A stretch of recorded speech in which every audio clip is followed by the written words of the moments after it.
pilots, and a significant number of them are saying this doesn't add up for us it barely adds up for us even with the 5,000 lump sum payment for our engagement. And that's not looking good. No, definitely not. And given the declaration that they're intending only 30% of the overall budget to go to SFI and the rest to be used for capital grant schemes and for local nature recovery and landscape recovery, there isn't the flexibility there to raise the rates by much. So I can see it being a very low uptake, and then it will depend on how it's spun by the politicians. Because there's a risk that they'll say, well, we tried to engage with farmers and offered it to you, and farmers didn't want it, and that's their problem. It's enough to cause a bloody riot. Sorry, bloody riot. Right. Okay. I do find these interviews very interesting. They also are a bit depressing sometimes. I actually think farming's got a fantastic future in the UK. I just think the political side of it is in a mess. I think we are, over the next 5 or 10 years, we are going to start to see significant input to agriculture in terms of carbon offset payments and biodiversity offset payments and things like, are you aware of some of the schemes that the water companies are running? Yeah. A good example is Severn Trent Water's SEPS programme, where they're paying quite a lot more money than SFI is to people to make small changes to their management process, which helps improve the water quality. And I think that's where the money's going to come from to support agriculture in future. I think the income from the private sector is going to dwarf any agricultural subsidy policy.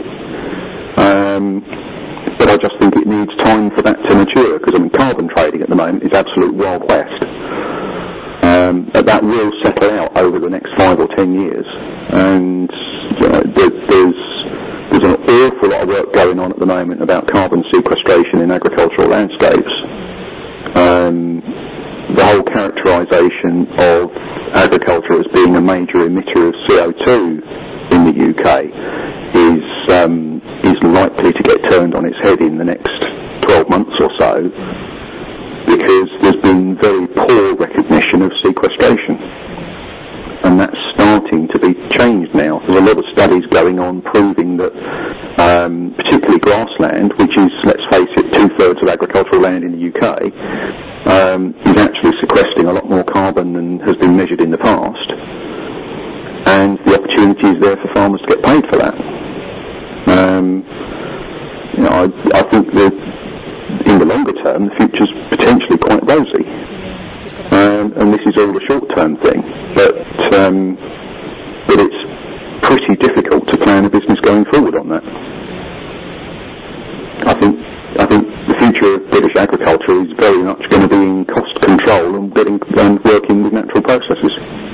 I do feel like they're starting to get more of a voice, having agriculture in Britain and taking a hammer, and really people are starting to speak up, I feel. Yeah. It's true.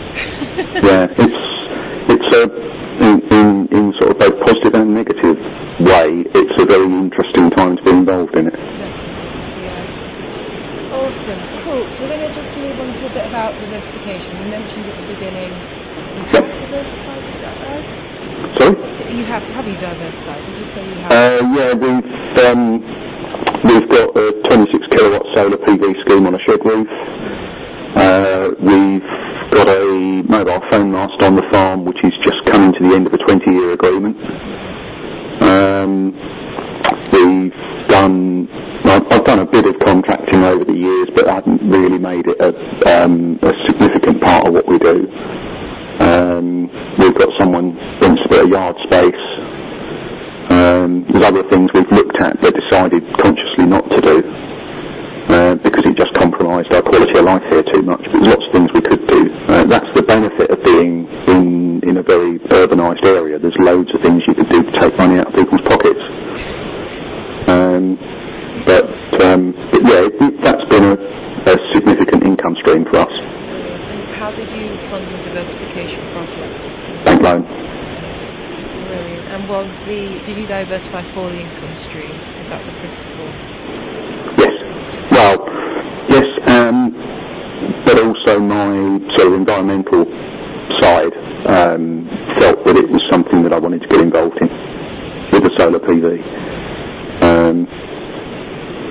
I looked seriously 6 or 7 years ago at changing our oil boiler on the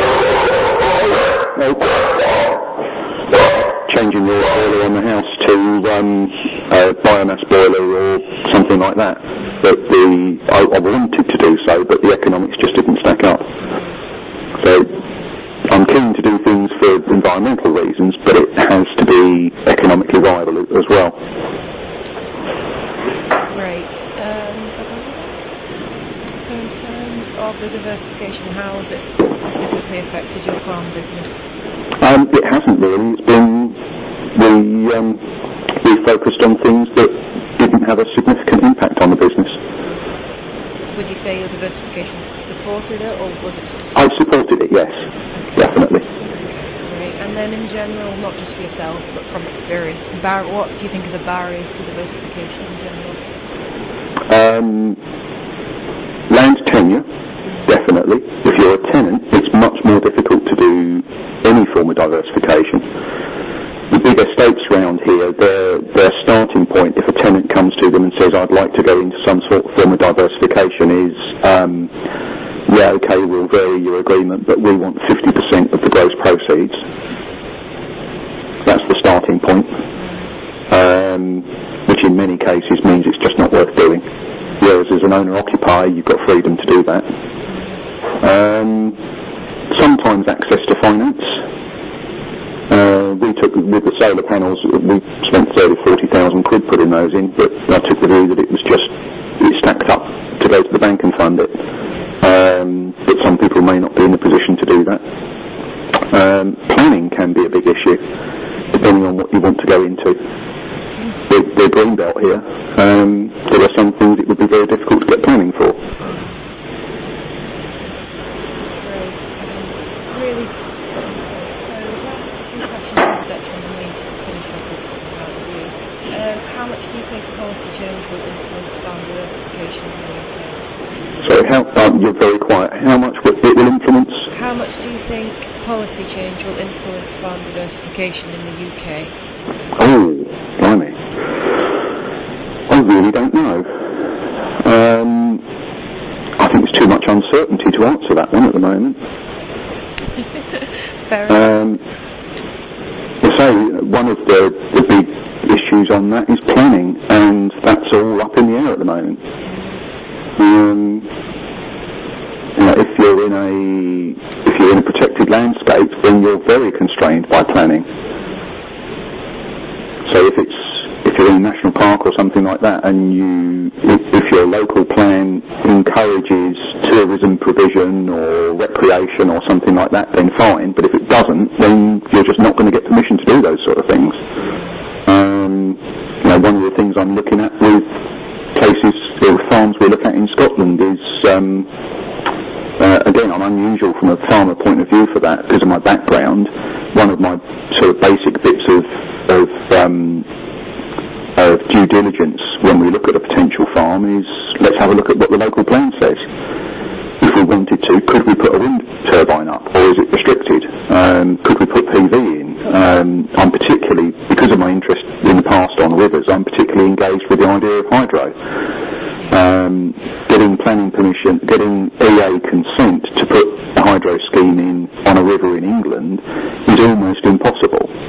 The EA are fundamentally opposed to it. You go to Scotland and they've got a much more open approach to it. So it can have huge implications there. It's another example where policy has had a huge negative implication.